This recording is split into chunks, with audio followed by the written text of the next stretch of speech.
Scene script. Have you ever wondered how an aircraft stays in the sky? It's not magic, but a fascinating interplay of forces and principles that we call aerodynamics.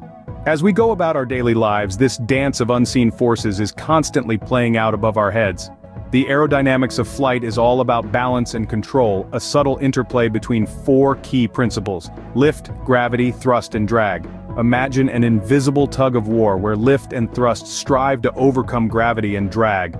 Lift, generated by the wings, battles the omnipresent force of gravity, keeping the aircraft aloft. Meanwhile, thrust, the forward force produced by engines, fights against drag, the air's resistance to an object moving through it. Pilots, like conductors of a grand orchestra, control this delicate balance by adjusting various surfaces on the aircraft.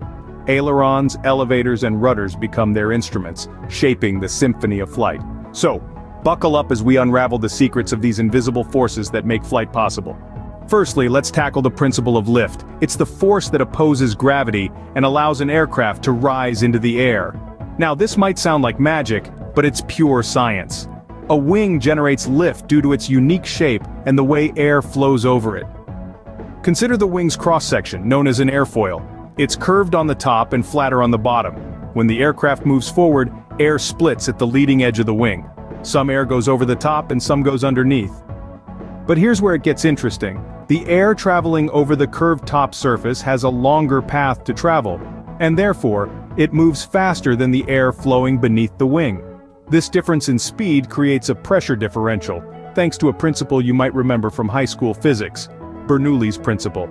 It states that as the speed of a fluid increases, its pressure decreases. So, the faster moving air over the top of the wing exerts less pressure than the slower air underneath. And voila, this pressure difference results in an upward force on the wing. That's lift. But that's not all. The airfoil isn't the only factor in generating lift. The angle at which the wing meets the oncoming air, known as the angle of attack, also plays a significant role. A greater angle of attack means more air is deflected downwards, which according to Newton's third law, results in an equal and opposite upward force. This too contributes to lift. However, increasing the angle of attack isn't always beneficial. Past a certain point, the airflow over the wing can become turbulent and lift can dramatically decrease, a phenomenon known as stall. So it's a delicate balancing act to maintain the right angle of attack. In essence, lift is the upward push that defies gravity and makes an aircraft soar. It's a symphony of physics, fluid dynamics, and precise engineering. And it's this marvel of lift that lets us take to the skies, turning our dreams of flight into reality. Scene script. Next, we have gravity and drag, the two forces that work against flight. Gravity, as we all know, is the force that pulls everything towards the center of the Earth. When an aircraft is in flight, gravity is constantly trying to pull it back down. It's a tug-of-war between the lift generated by the wings and the pull of gravity. The aircraft needs to generate enough lift to overcome this downward force. Now let's talk about drag. Drag is the resistance that an aircraft experiences as it moves through the air. It's like trying to run through water. The faster you go, the harder it is. There are two types of drag that an aircraft experiences. The first is parasitic drag, which includes form drag and skin friction. Form drag is caused by the shape of the aircraft. The sleeker and more streamlined the design, the less form drag it produces. Skin friction, on the other hand, is caused by air resistance against the surface of the aircraft. The second type of drag is induced drag, which is a byproduct of lift. When an aircraft generates lift, it also creates vortexes of air at the wingtips, which in turn produce induced drag. The trick here is to design the wings in a way that maximizes lift while minimizing these vortexes. So, how does an aircraft deal with these forces? It all comes down to clever engineering and design. The shape of an aircraft is meticulously designed to minimize form drag and skin friction. The wings are also carefully crafted to balance the generation of lift with the production of induced drag. Additionally, powerful engines provide the necessary thrust to overcome drag and counter the pull of gravity. In essence, every time an aircraft takes to the skies, it's a carefully calculated defiance of gravity and drag. It's a testament to human ingenuity and the power of aerodynamics. Gravity and drag are the challenges of flight, but clever engineering helps aircraft overcome them. Now let's shift gears and talk about thrust, the driving force of an aircraft. Thrust is a force that pushes or pulls an aircraft forward. It's the powerhouse behind the magic of flight, the yin to the yang of drag. But how exactly does it work? Well, the answer lies in the heart of the aircraft, its engines. Engines generate thrust through the principle of action and reaction, which is Newton's third law of motion. Simply put, for every action, there's an equal and opposite reaction. In the case of an aircraft engine, the action is the expulsion of hot gases and air out of the back of the engine. This action creates a force in the opposite direction, propelling the aircraft forward. That's thrust in action. There are several types of engines used in aircraft, each playing a unique role in producing thrust. The most common are jet engines and propeller engines. Jet engines, such as turbojets and turbofans, work by sucking in air at the front, compressing it, mixing it with fuel, and igniting it. The resulting explosion pushes air out of the back of the engine, creating a powerful thrust. On the other hand, propeller engines, like those found on smaller aircraft, work a bit differently. These engines use a piston-driven mechanism to turn a propeller, which then cuts through the air, pulling the aircraft forward. Despite their differences, all these engines have one thing in common. Their primary job is to generate thrust. Each engine type, with its unique mechanism and efficiency, contributes to the incredible variety of aircraft we see in the skies today, from small propeller-driven planes to massive jet airliners. So, thrust, in all its forms, is a fundamental force in aviation.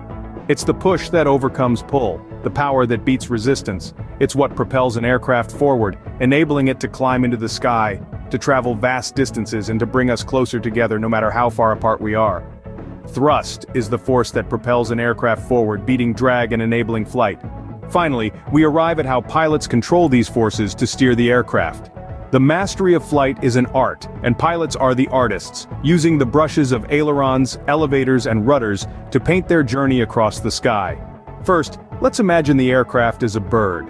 Just like how a bird adjusts its wings to change direction, an aircraft adjusts its ailerons. These ailerons are small hinged sections on the outboard portion of a wing that move in opposite directions. When the pilot moves the control stick left or right, the ailerons are deflected up or down, causing the aircraft to roll. Now think about how a bird uses its tail to climb or dive. In an aircraft, this is the job of the elevators. Located on the tail of the aircraft, elevators control the pitch of the plane.